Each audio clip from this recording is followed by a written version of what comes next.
नमस्कार दोस्तों, आप सभी का पुनः स्वागत है मेरे YouTube चैनल रूरल पाठशाला में। आज की तीसरी वीडियो में हम बात करेंगे संख्या के अंकों के बारे में। उसी के साथ बात करेंगे अंकित मान, जाति मान, इन सब के बारे में बात करें। तो चलिए दोस्तों, संख्या किसे कहते हैं? संख्या वर्तमान में हिंदू अरबी संख्या पद्धति में दशमलव प्रणाली का प्रयोग होता है। दशमलव प्रणाली में कितने अंकों का प्रयोग होता है? दशमलव प्रणाली में 10 अंकों का प्रयोग होता है। 10 अंक कौन कौन से? 0, 1, 2, 3, 4, 5, 6, 7, 8, 9। इन 10 अंकों से ही संख्या बनती है। तो एक अंक या एक से अधिक अंकों के समूह को संख्या कहते हैं। बात करते हैं एक अंकों की संख्या, दो अंकों की संख्या, तीन अंकों की संख्या, ऐसे ऐसे 4, 5, 6 अंकों की संख्या की। तो एक अंक की संख्या कहाँ से शुरू होती है? एक से शुरू होती है और अंतिम संख्या एक अंक की होती है 9। इसी तरह बात करते हैं दो अंकों की संख्या। दो अंकों की संख्या 10 से शुरू होकर 99 पर खत्म होती है। और इसी तरह बात करते हैं हम तीन अंकों की संख्या की। तो तीन अंकों की संख्या 100 से शुरू होती है और 999 पे खत्म होती है। इसी में प्रश्नों की बात करें, एक अंकों की संख्या में सबसे छोटी संख्या कौन सी है? एक अंकों की संख्या में सबसे छोटी संख्या एक है। एक अंकों की संख्या में सबसे बड़ी संख्या की बात करें तो कौन सी है? 9। इसी तरह बात करें दो अंकों में सबसे छोटी संख्या 10 है और दो अंकों में सबसे बड़ी संख्या है 99। इसी तरह तीन अंकों में सबसे बड़ी छोटी संख्या है 100 और तीन अंकों में सबसे बड़ी संख्या है 999। अब बात करते अंक मान, अंकीय संख्या। तो एक अंक की संख्या कितनी है? 1 से 9 तक 9 ही होती है। इसी तरह दो में देखें तो दो अंकों की संख्या में दो अंक की संख्या कितनी होती है? तो दो अंक की संख्या होती है 90। इसी तरह एक अंक की संख्या में अंक कितने होते हैं? 9 होते हैं। लेकिन दो अंक की संख्या में अंक कितने होते हैं? 180। क्यों 180 हुआ? क्योंकि 10 में दो अंक हैं, 11 में दो अंक हैं, ऐसे टोटल संख्या 99 तक ली हमने। टोटल संख्या हुई 90 और सब में कितने कितने अंक है? दो दो अंक है। इसका डबल कर लीजिए तो इसका डबल होगा 180। तो दो अंक की संख्या में अंक होंगे आपके 180। अब बात करते हैं, प्रश्न है हमारे सामने, 1 से 100 तक की गिनती को लिखने के लिए कितने अंकों की आवश्यकता होती है? 1 से 100 तक की गिनती में एक अंक की संख्या है, दो अंक की संख्या है और तीन अंक की संख्या है। तो देखिए, एक अंक की संख्या 1 से 9 तक है, दो अंक की संख्या 10 से 99 और तीन अंक की संख्या अकेली 100 है। तो एक अंक की संख्या में अंक कितने हैं? 9। दो अंक की संख्या में अंक कितने हैं? 180। और तीन अंक की संख्या में अंक कितने हैं? तो तीन अंक की संख्या में अंक अपने पास 3 है, तो ये 3 लिख दिया।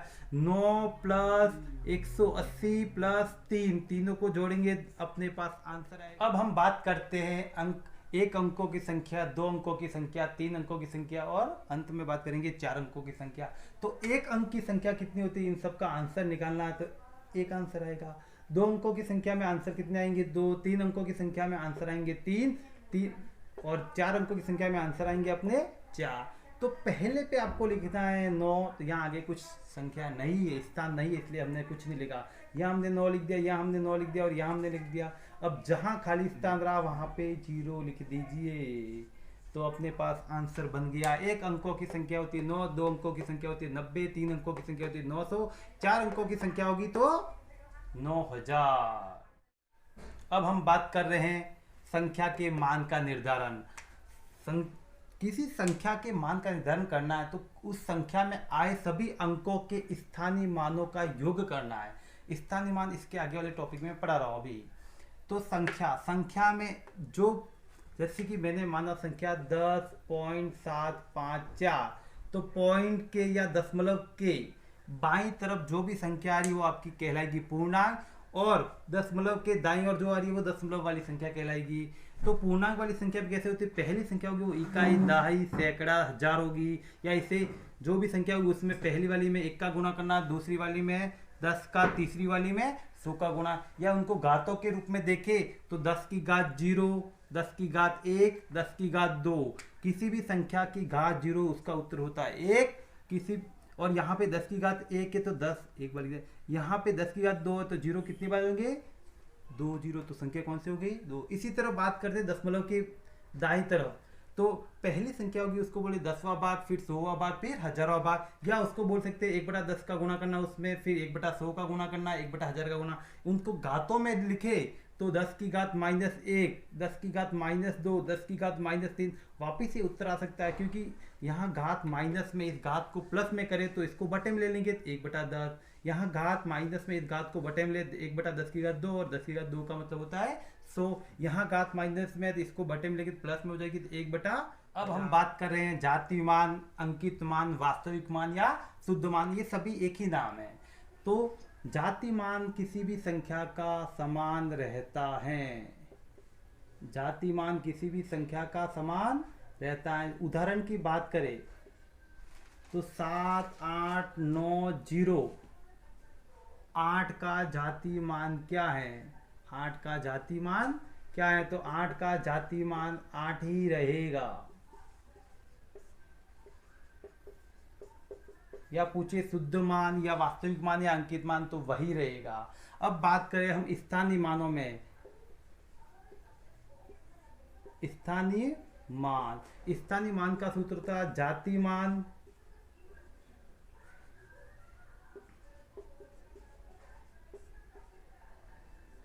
इंटू अंक का स्थान, अंक कौन से नंबर पर है? इकाई पर है, दहाई पर है, या सैकड़ा पे, या हजारवें भाग पर है। तो जैसे कि प्रश्न इसी में बात करें 7, 8, 9, 0 में 9 का स्थानीय मान क्या है? तो 9 लिख दिया। 9 के पीछे कितने अंक है? 1 अंक है, तो 1 0 लगा दो। अगर प्रश्न में पूछे आपको 8 का स्थानीय मान क्या है? तो 8 का 8 लिख दिया, पीछे 2 अंक है तो 2 0 लगा दो। इसी तरह प्रश्न पूछे 7 का स्थानीय मान क्या? तो 7 का 7 लिखो, पीछे कितनी संख्या है? पीछे 3 संख्या है तो 0 लिख दो। ये हमारा आंसर है। इसी तरह हम प्रश्न और बात करें हम उदाहरण की, जैसे कि 4, 8, 9, 9। अब यहाँ पे प्रश्न है ये हमारे पास 48, 99। अगर प्रश्न पूछे 4 का स्थानीय मान क्या है? तो 4 के पीछे 3 अंक है तो आंसर होगा अपना 4000। इसी तरह और बात करें 8 का स्थानीय मान क्या? तो 8 का 8 पीछे 2 0 क्योंकि पीछे के 2 अंक हैं। अब बात करें 9 का स्थानीय मान क्या होगा? 9 के अपने पास 2 उत्तर हो, क्योंकि यहाँ पे संख्या 2 है। एक तो 90 भी हो सकता है और दूसरा 9 भी हो सकता है। क्यों? क्योंकि एक बार ये इसके पीछे अंक नहीं है तो ये आंसर है। एक अंक अगर 9 ये ले तो इसके पीछे एक ही संख्या है तो 1 0 लगा देंगे, तो ये हमारे उत्तर। और उदाहरणों की बात करें, इस संख्या में दोनों 9 के स्थानीय मानों का अंतर कितना है? यहाँ पे 9 2 बार आ रहा, पहला 9 ये रहा और दूसरा 9 ये रहा। इस 9 के पीछे कितने अंक आ रहे? इस 9 के पीछे 3 अंक आ रहे, तो हम 3 0 लिख देंगे पीछे, तो संख्या बन गई 9000। इस 9 के पीछे कोई अंक नहीं आ रहा है, इसलिए हम केवल 9 लिखेंगे। अब दोनों के बीच में अंतर निकालेंगे तो बड़ी संख्या में छोटी संख्या घटा देंगे, तो हमारा आंसर आएगा 8991। ये हो गया हमारा पहला आंसर। अब दूसरे सवाल में बात करें, इसमें 4 का स्थानीय मान क्या होगा? यहाँ पे 4 2 बार आ रहा है, या तो उत्तर ये होगा या तो उत्तर ये होगा। ऑप्शन में देखकर हम करेंगे। तो पहले देखते 4 लिख दिया। इस संख्या के पीछे कितने अंक आ रहे? इस संख्या पीछे 4 अंक आ रहे, तो 4 0 लगा दीजिए। और इस संख्या के पीछे कुछ अंक नहीं आ रहे, इसलिए केवल 4। या तो इसका आंसर होगा 40000 या होगा 4। अब अगले सवाल में बात करें, इसमें 6 का स्थानीय मान व जाति मान में क्या अंतर है? यहाँ पे 6 ये रहा, तो 6 का 6 लिखा, 6 के पीछे 2 0 आते, ये हमारा हो गया स्थानीय मान, ये हमारा हो गया स्थानीय मान। अब बात करते हैं जाति मान की। तो जाति मान मैंने कहा था जाति मान हमेशा सेम रहता है किसी भी प्रश्न में, तो ये हमने लिख दिया 6 का 6। 600 में से हमारे को 6 घटाने हैं, तो हमारे पास आंसर आएगा 594। अब हम सवाल में बात करेंगे 907.3105। इसमें बात करेंगे स्थानीय मान की, जाति मान की और विस्तारित रूप की। पहले बात करते हैं हम स्थानीय मान की। अगर प्रश्न में पूछे 9 का स्थानीय मान क्या होगा? तो 9 का स्थानीय मान की बात करें तो 9 के पीछे कितनी संख्याएं? 2 संख्याएं, तो 2 0 लगा दो। अब बात करें 0 का स्थानीय मान, 0 का स्थानीय मान 0 ही होता है। बात करें 7 का स्थानीय मान, तो 7 का स्थानीय मान 7 ही होगा। इसी तरह दशमलव की बात करें 3 का स्थानीय मान क्या होगा? तो यहाँ पे जैसे जैसे हम इधर जाएंगे संख्या कम होती जाएगी, और जैसे जैसे हम बाई तरफ जाएंगे संख्या बढ़ती जाएगी। तो यहाँ पे पहली संख्या थी 1/10, दूसरी संख्या के लिए 1/100, तीसरी संख्या के लिए 1/1000 और चौथी संख्या के लिए 1/10,000 होगा। तो गुणा कर देंगे इनका। 3 का स्थानीय मान पूछा तो 3 का गुणा हम करेंगे 1/10 से, तो उत्तर हमारा आएगा 3/10 भी राइट है, या 3 × 10 की घात -1 भी राइट है अगर घात में दे, या यहाँ पे 10 या 10 के गुणनखंड के रूप में हो, 10, 100, 1000 हो, तो यहाँ पे एक शून्य आ रहा, इसके कारण एक अंक के आगे पॉइंट लगा देंगे और ये हमारा आंसर हो सकता है। तो इसके ऑप्शन ये भी हो सकता है, ये भी हो सकता है और ये भी हो सकता है। अब हम बात करें जातिमान की, तो जातिमान इस सवाल में 0 का जातिमान 0 ही रहेगा, बाकी 7 का मान 7 रहेगा, 3 का मान जातिमान 3 ही रहेगा, 1 का जातिमान 1 ही रहेगा। अब बात करते हैं हम विस्तारित रूप की। इसके विस्तारित रूप निकालने 907.3105 इसका, तो 9 का 9 लिखा, पीछे कितने संख्या आ रही है, 2 संख्या, तो 2 संख्या के लिए 2 0 लगा दो, फिर 0 के पीछे 1 अंक आ रहा तो 0 तो 0 0 ही होगा, प्लस 7 का 7 होगा, प्लस 3/10 होगा, दूसरे के लिए 1/100 होगा, तीसरे के लिए 4/1000 होगा और चौथे के लिए 5/10 होगा। ये हमारा हो गया विस्तारित रूप। अब बात करते हैं यहाँ पे एक बता देता हूँ, 0 शून्य के नियम बताते हो। इसी के साथ साथ शून्य का किसी संख्या से गुणा किया जाए, चाहे संख्या कोई भी हो, माइनस की हो प्लस की हो, गुणा किया जाए तो आंसर शून्य ही आएगा।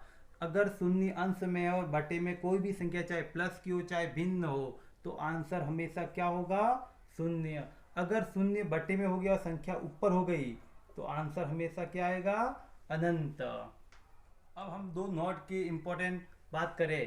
पहला नोट कह रहा है किसी भी संख्या का जातिमान और अंकित मान, कौन सी संख्या, इकाई अंक की बात कर रहे हैं हम। किसी भी संख्या में इकाई अंक के जातिमान और स्थानीय मान सदैव समान रहता है। उदाहरण की बात करें तो हम उदाहरण ले रहे हैं 4505, इसमें उसने 4507 ले लो, तो यहाँ पे इकाई मान ये है, इकाई संख्या 7 है।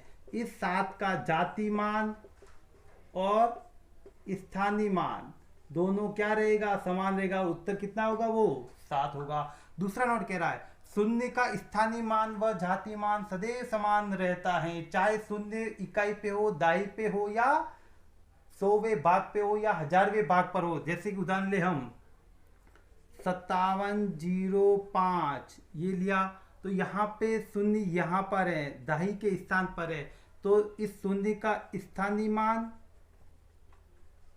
और जाति मान सदैव समान रहता है। और कितना रहता है, वो हमेशा रहेगा शून्य। अगर हम दशमलव की बात करें 85.05, यहाँ पे शून्य दशमलव के दाईं तरफ है। इस शून्य का जाति मान और स्थानीय मान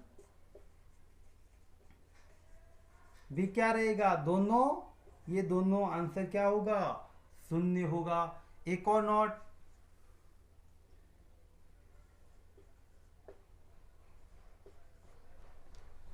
संख्या के हम बाई और जाते हैं, बाई और ये और दाई और ये। अगर ये भी समझ नहीं आता, बीडी शब्द है, बी और डी, पहले बी आता है बाद में डी आता है, इसलिए बायां ये होगा, दायां ये होगा।